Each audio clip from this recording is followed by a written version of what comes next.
For those of you who don't know me, I'm Andy Diggle. Hello. Nice to meet you. This fellow in the blue top here is Jock, my long-time partner in crime. He's going to be sitting in heckling from the back occasionally, I think. Right. I'm going to keep this very, very informal. Okay, it's not going to be like I originally had planned to do like a sort of presentation, PowerPoint, blah blah blah. But I think it's much better to keep it like interactive with you guys. You can read books, you can check the internet for there's lots of advice out there. But what you can't do every day is just get a bit ask direct questions to guys like me and Jock and all the rest of it. So I'm going to try and tailor it to what it is specifically you guys are looking for.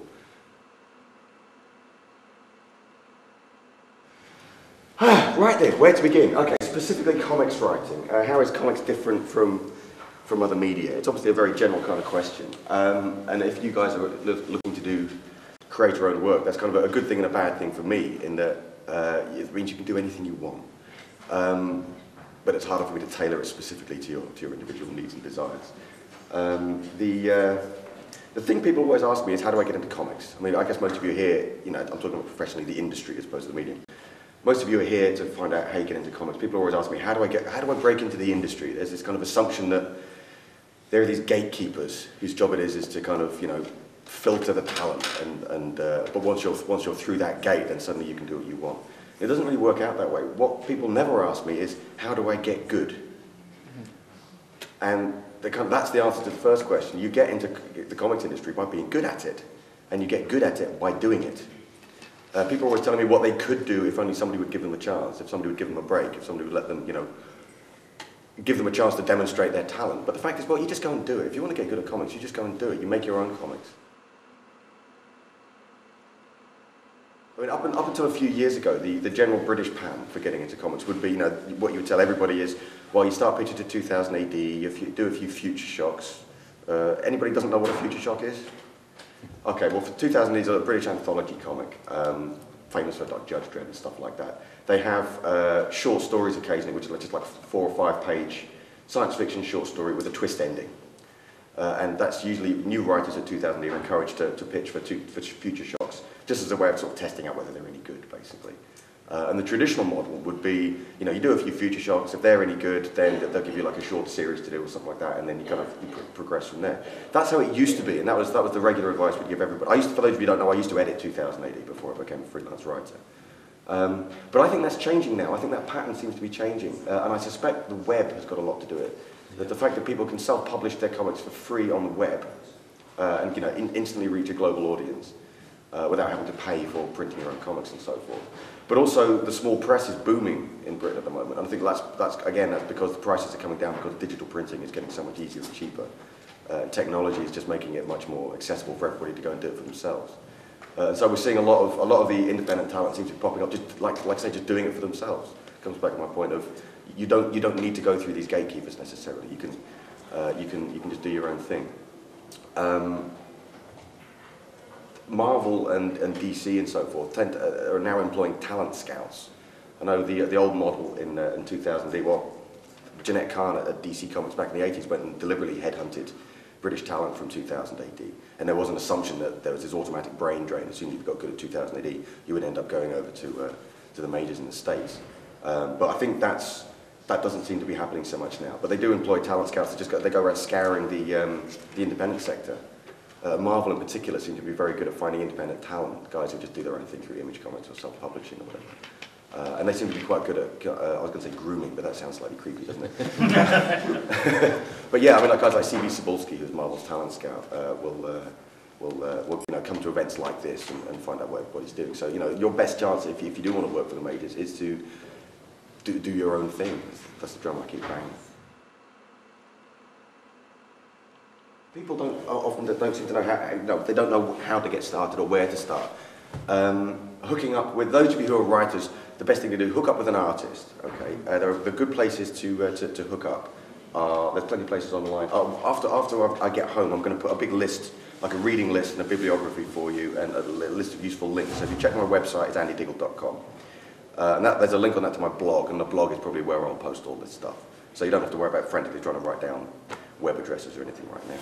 But off the top of my head, good places for writers and artists to hook up and collaborate on stuff. Mark Miller's forum, Miller World, has got a creative forum on it where writers and artists hook up. There's a good one called Panel and Pixel, run by Rance Hosley, who's the guy who's putting together the Longbox project, which is a digital comic. It's basically iTunes for comics, is what he's putting together. It's a DRM-protected comics reader that he's trying to get all the major publishers signed up to. Digital comics is something that I think they're going to really explode once cheap touchscreen tablet computers become, cheap and ubiquitous. And there's this kind of fabled Apple tablet that's meant to be coming out next year. When it does come out, it'll probably be extremely expensive, I think. But once you start getting cheap Chinese knockoffs and everybody's got one, then I think comics will be the perfect medium for that. And I think that Rance at the Longbox project is kind of he's getting his retaliation in first, kind of thing, making sure they're kind of primed to go when these things come out.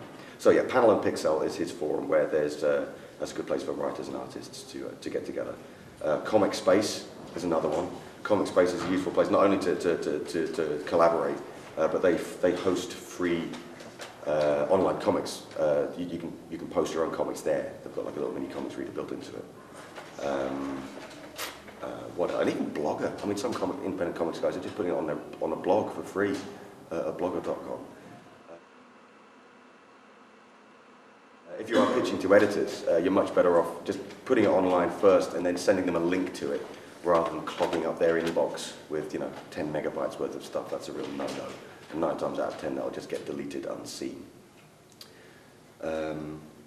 And there are lettering.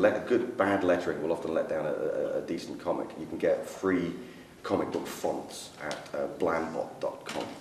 They're very professional looking dialogue and sound effects and lettering fonts and so forth. That's a useful resource. Okay, so in terms of actually the craft of comics writing, it's kind of a nebulous subject. How do you tackle that in a talk? The main thing I would say, the most important thing is writing comics has to be tight.